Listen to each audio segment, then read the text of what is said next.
Assalamualaikum warahmatullahi wabarakatuh. Alhamdulillahi rabbil alamin wa bihi nasta'inu ala umuri dunya waddin. Asyhadu an la ilaha illallah wahdahu la syarikalah wa asyhadu anna Muhammadan abduhu wa rasuluhu la nabiyya ba'da. Allahumma shalli wa sallim wa barik ala Muhammadin wa ala alihi wa sahbihi ajmain, amma ba'du. Qala Allah ta'ala fil kitabihil karim, a'udzu billahi minasyaitonir rajim, ya ayyuhalladzina amanu taqullaha haqqa tuqatih wa la tamutunna illa wa antum muslimun. Shadaqallahul azim wa shadaqar rasulul karim. Pemirsa yang dirahmati Allah Subhanahu wa taala, alhamdulillah selaku hambanya yang paling dhaif, tetapi begitu banyak kita ini menerima nikmat dari Allah Subhanahu wa taala dalam kehidupan ini. Sudah selayaknya lah kalau kita bersyukur kepadanya. Dengan selalu bersyukur, insya Allah hidup kita ini menjadi hidup yang lebih berqanaah, dan Allah akan menambah nikmatnya kepada hambanya yang pandai bersyukur, sebagaimana firman Allah Subhanahu wa taala dalam Al-Ibrahim ayat 7, la in syakartum la azidannakum wa la in kafartum inna adzabi lasyadid. Jika kamu bersyukur, pasti Allah akan menambah nikmatnya. Wala in kafartum, dan jika kamu ingkar, sesungguhnya azab Allah ini sangat keras. Hadirin para pemirsa yang dirahmati Allah Subhanahu wa taala, kita dan segenap kaum muslimin yang baru saja keluar dari kancah revolusi rohani, yakni melaksanakan saum atau puasa dan ibadah-ibadah lainnya yang terkait selama bulan Ramadan, semoga itu diterima oleh Allah Subhanahu wa taala. Puasa Ramadan sebagai ibadah yang diwajibkan oleh Allah kepada kaum yang beriman, ini dimaksudkan untuk meraih tangga-tangga ketakwaan kepada Allah Subhanahu wa taala. Sebagaimana Allah berfirman dalam Al-Qur'an surat Al-Baqarah ayat 183, ya ayyuhalladzina amanu kutiba alaikumussyam kama kutiba alal ladzina min qablikum la'allakum tattaqun. Wahai orang-orang yang beriman, diwajibkan atas kamu sekalian berpuasa sebagaimana puasa diwajibkan kepada orang-orang selain sebelum kamu. Mudah-mudahan kamu menjadi orang yang bertakwa. Dan Allah akan memberikan penghormatan yang sangat tinggi kepada orang yang bisa meraih ketakwaan yang sempurna. Oleh karena itu Allah berfirman dalam Al-Quran surat Al-Hujurat ayat 13, inna akramakum indallahi atqakum. Sesungguhnya orang yang paling mulia di sisi Allah adalah orang yang paling bertakwa. Namun demikian para hadirin sekalian, Allah masih memerintahkan kepada orang-orang yang beriman untuk bertakwa dengan sebenar-benarnya takwa. Ini orang yang beriman yang diperintah oleh Allah untuk bertakwa, sebagaimana Allah berfirman dalam Al-Quran surat Ali Imran ayat 102, ya ayyuhalladzina amanu ittaqullaha haqqa tuqatih wa la tamutunna illa wa antum muslimun. Wahai orang-orang yang beriman, bertakwalah kamu kepada Allah dan jangan kamu mati kecuali dalam berserah diri kepada Allah Subhanahu wa taala. Dari rangkaian pesan Allah dalam kitab suci tersebut ini tampak jelas, untuk mencapai ketakwaan ini harus melalui beberapa fase. Pertama, harus beriman dulu, berislam dulu, lantas beriman dulu. Kemudian dari tataran itu baru kita akan meningkat kepada tataran takwa. Jadi ada proses. Orang mencapai ketakwaan yang paling baik itu prosesnya berislam dulu. Setelah berislam lalu mukmin, beriman. Nah, baru dari iman ini oleh Allah diajak untuk mencapai takwa. Jadi sangat sulit sekali. untuk mencapai ketakwaan itu ada beberapa proses yang harus kita tempuh. Ketakwaan sebagai puncak kualitas ini bukanlah nilai dan norma yang mati.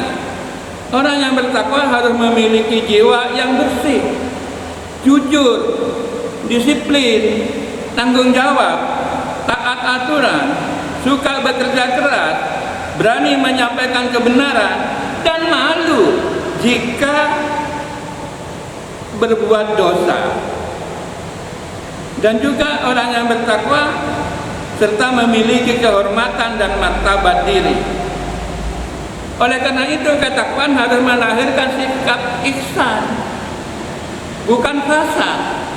Ihsan itu adalah baik dalam kehidupan, baik bertetangga, baik dalam ibadah, baik juga muamalahnya.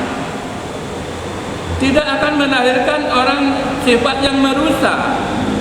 Orang yang sungguh-sungguh bertakwa tidak akan berbuat dosa, walaupun itu tidak diawasi. Baik itu diawasi, baik itu dalam tataran orang banyak atau sendirian, ini tetap menjaga ketakwaannya. Dan juga orang yang bertakwa tidak akan menggunakan aji mumpung. Mumpung saya berkuasa, mumpung saya memegang pimpinan, lantas jabatannya digunakan untuk mencari kekayaan dan lain sebagainya. Dunia yang serba fisik dan indrawi sering membelenggu manusia, sehingga bukan dunia yang kita kendalikan, justru kita ini diperbudak oleh dunia. Manusia sering menjadi budak nafsu, budak syahwat, budak harta, dan budak kuasa. Keterbelengguan kepada nafsu-nafsu indrawi seperti ini seringkali membunuh benih-benih kebaikan yang bersemi dalam diri setiap insan. Oleh karena itu, pasca Ramadan, umat Islam memasuki fase baru, yaitu Idul Fitri, yaitu hari kemenangan. Mari kita perhatikan dan kita wujudkan 4 hal penting dalam mengisi bulan Syawal dan hari-hari ke depan untuk berburu amal dan hidup yang lebih bermakna. Pertama, setelah menunaikan ibadah puasa Ramadan dengan sebaik-baiknya, orang Islam berhari raya Idul Fitri kembali suci, kembali bersih, hilang semua dosa-dosanya, karena telah diampuni oleh Allah, sebagaimana Rasulullah Shallallahu Alaihi Wasallam bersabda, "Man shoma Ramadana imanan wa ihtisaban, ghufira lahu ma taqaddama min dzambi." Siapa yang berpuasa pada bulan Ramadan hanya mengharap pahala dan iman pada Allah, maka Allah mengampuni semua dosa-dosanya yang telah lalu, yang paling tidak 1 tahun yang lalu. Oleh karena itu, mari kita rawat jiwa yang sudah bersih ini dari dosa dengan melakukan tazkiyatun nafsi, penyucian jiwa, yaitu dengan berbagai ikhtiar, usaha, pupuk terus iman dan bertakarrub kepada Allah dengan lebih banyak lagi berbuat kebaikan.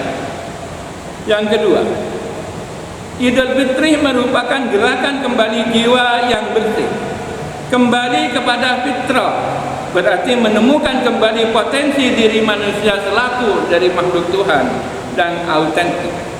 Rasulullah Shallallahu Alaihi Wasallam bersabda, "Kullu mauludin yuladu ala fitrah, fa abawahu yuhawidanihi au yunasiranihi au yumajjisanihi." Semua manusia ini dilahirkan dalam keadaan fitrah. Fitrah itu suci, bersih, bening. Namun orang tuanya yang menjadikan mereka Yahudi, yang menjadikan mereka Nasrani, yang menjadikan mereka Majusi. Pada dasarnya, kejadian manusia ini adalah suci, bersih, bening, syarat dengan nilai-nilai tauhid. Manusia yang fitri bersih, suci, selalu merujuk pada bimbingan ilahi dalam menentukan arah hidupnya dan tindakannya dalam kehidupan ini. Oleh karena itu Allah berfirman dalam surat An-Nur ayat Ar-Rum ayat 30, "Fa'aqim wajhaka lid-dini hanifan fitratallahi allati fataran nasa 'alaiha." Hadapkan wajahmu ini ke agama yang lurus, agama yang sesuai dengan fitrah kejadian manusia. Jadi pada dasarnya manusia ini mampu melaksanakan apa yang diperintah oleh Allah dalam agama karena sesuai dengan fitrahnya, mampu menerima agama yang Allah perintahkan kepada kita. Kalau sekiranya manusia ini tidak mampu, tidak sesuai dengan fitrah agama, menerima agama, Allah tidak menjadikan agama itu diturunkan kepada kita. Jadi jiwa yang suci ini akan melahirkan perilaku yang terpuji, asli, dan tidak dibuat-buat. Puasa sebagai media pelatihan kejujuran yang jelas tidak akan melahirkan sosok pribadi yang tidak konsisten atau merasa paling suci. Kadang-kadang tangan kita menunjuk orang dengan sikap mengatakan saya paling suci, saya paling bersih, dan saya paling benar, dan saya paling Islami. Tapi realitanya, kenyataannya jauh panggang daripada hati. Kesolehan kadang dipublikasikan dan dikomoditikan ke ruang publik dalam mengklaim dirinya sebagai orang yang paling bersih, orang yang paling baik, orang yang paling jujur, orang yang paling benar. Padahal dalam kearifan klasik mengajarkan sebaik-baiknya kesolehan hidup itu yang tidak ditampak-tampakkan kepada orang lain. Yang ketiga, kembali ke fitrah berarti kembali ke ajaran Tuhan yang autentik, yaitu Islam. Agama yang fitri, yakni agama yang mengajarkan tauhid yang benar sekaligus mengajarkan nilai-nilai kemanusiaan. Tauhid yang benar bukan karena yang lurus dalam berakidah, akan tetapi harus ihsan di bidang kemanusiaan. Akidahnya bagus, keimanannya bagus, cuma akhlak antar manusia ini jelek, ini juga tidak baik. Jadi bagus akidahnya, bagus ibadahnya, bagus juga muamalahnya, hubungan antar sesama manusia. Agama Islam memerintahkan pemeluknya untuk menjadi hamba Allah yang taat sekaligus sebagai khalifah Allah dalam memakmurkan bumi ini. Karena bumi ini telah dipersiapkan oleh Allah untuk menopang kehidupan manusia dan ini diwariskan kepada orang-orang yang beriman. Lah kita sebagai pemakmurnya, kita sebagai pelaksananya, supaya karunia Allah yang ada di bumi ini bisa kita rasakan manfaatnya sebaik-baiknya. Yang keempat, jika Idul Fitri ditarik ke makna iftar, yakni hari raya berbuka puasa, maka setiap muslim yang lulus di bulan Ramadan akan memetik kebahagiaannya. Bahagia itu bukan ditumpahkan seperti orang balas dendam yang meluap-luap sehingga merayakan Idul Fitri ini israf, berlebih-lebihan. Tapi kebahagiaan ini dimanifestasikan dan dibimbing oleh agama. Hadirin pemirsa yang dirahmati Allah Subhanahu wa taala. Coba kita perhatikan firman Allah dalam surat Al-Isra ayat 16. Wa idza aradna an nuhlika qaryatan amanna mutrafiha fabasaku biha fa haqa 'alaiha al-qaulu fadammarnahu tadmira. Apabila Allah ingin membinasakan satu kaum, maka Allah perintahkan kepada orang yang kaya raya untuk mentaati Allah, tapi mereka tidak mau mengikuti itu. Maka Allah hancurkan mereka itu dengan sehancur-hancurnya. Pasca Ramadan dan Idul Fitri adalah saat yang tepat untuk mewujudkan nilai-nilai takwa pada khususnya dan nilai-nilai ajaran Islam pada umumnya. Bangsa dan masyarakat Indonesia dewasa ini memerlukan para pemimpin dan elit yang benar-benar bertakwa, yakni taat kepada Allah, jujur, amanah, patonah, berakhlak mulia, bertanggung jawab penuh dalam mengurus negara dan rakyat. Negeri ini perlu ulama dan kaum cerdik yang menjadi teladan, yang membimbing dan mencerahkan masyarakat, serta menjadi uswah hasanah dan menjadi obor penerang umat. Kita memerlukan para agnia, pengusaha, dan kaum profesional yang jujur dan peduli terhadap nasib bangsa ini. Bangsa ini memerlukan pemimpin yang bertakwa dalam praktek nyata, bukan hanya sekedar isapan jempol belaka. Niat memimpin dan berkuasa merupakan hal yang baik, tapi jika tidak dibimbing dengan nilai-nilai ketakwaan yang autentik, maka yang akan hadir adalah pemimpin-pemimpin yang memuaskan hawa nafsu, rakus dan serakah. Di permukaan bersenandung dengan nilai-nilai kebaikan, tapi dalam praktek jauh panggang daripada api dan terperosok pada sifat-sifat yang nifak. Ini sangat berlawanan antara lisan dan tindakannya. Hadirin pemirsa yang dirahmati Allah Subhanahu wa taala. Mari kita segenap kaum muslimin untuk melakukan gerakan aktualisasi takwa secara meluas guna membentuk individu yang soleh dan berakhlak mulia, menjadi keluarga yang sakinah, membentuk qaryah thayyibah dan baldatun thayyibatun wa ghafurah. Pasca puasa Ramadan, Idul Fitri, marilah kita pancarkan ketakwaan yang hakiki yang membuahkan pandangan dan langkah-langkah baru untuk membawa kehidupan ini menjadi hasanah dunia dan akhirat. Oleh karena itu, para hadirin sekalian, dengan ketakwaan yang baik pasca Ramadan ini, insya Allah akan menjamin negeri ini akan menjadi negeri yang berkah. Bukan negeri yang banyak dirundung masalah, bukan negeri yang banyak mengundang penyakit, dan juga negeri yang banyak persoalan yang rumit. Ini sesuai dengan janji Allah Subhanahu wa taala dalam Al-Qur'an surat Al-A'raf ayat 96, "Walau anna ahlal qura amanu wattaqau la fatahna 'alaihim barakatim minas sama'i wal ardh." Kalau sekiranya penduduk satu negeri beriman dan bertakwa, maka Allah menurunkan barakah dari langit dan bumi. Bukan banjir, bukan gempa, bukan corona yang akan diturunkan oleh Allah, barokah. Tapi jaminannya harus ketakwaan yang baik, mulai dari level atas sampai pada level yang paling bawah. Melaksanakan ketakwaan yang baik, berkah negeri Indonesia ini. Indonesia negeri yang kaya raya, merupakan satu potongan dari surga.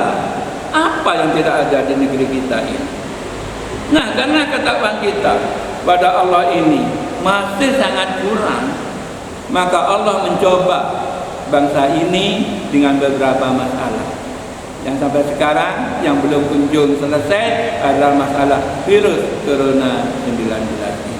Dan insya Allah kalau itu ketakwaan itu yang dibentuk oleh puasa Ramadan ini bisa kita aktualisasikan dalam kehidupan, maka Allah akan menyelesaikan semua persoalan yang rumit di negeri ini. Mudah-mudahan bisa memberikan manfaat. Wabillahi taufiq wal hidayah. Wassalamualaikum warahmatullahi wabarakatuh.